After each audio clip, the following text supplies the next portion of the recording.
off for another adventure at kung hindi ka pa nakasubscribe, please do subscribe at kung magustuhan mo ang ating itineraries, please check the description box para sa ating affiliate links.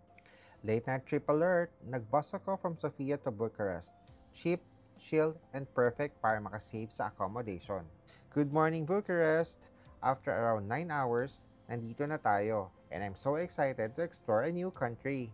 From the bus station, nag-metro ako and it took me around 30 minutes to reach the city center. Dahil sobrang aga pa para sa aking Airbnb check-in, dinap ko muna ang aking bags dito sa Sharma Baito.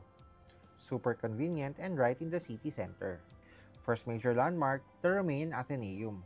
Ang ganda, parang temple, pero ang totoo, concert hall pala. Aesthetic goals. Walked along Cala Victoriae, historic avenue with cafes, museum, and elegant architecture.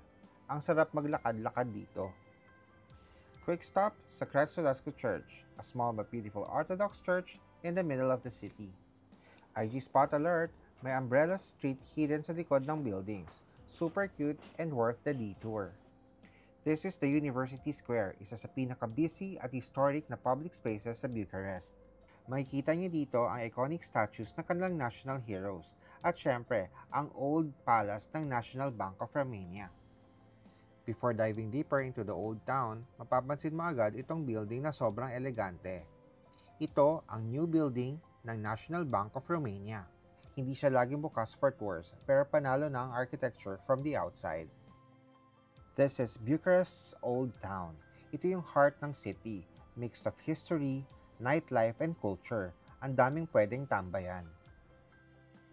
One of Bucharest's most beautiful hidden gems, the Monasteria Stavropolis.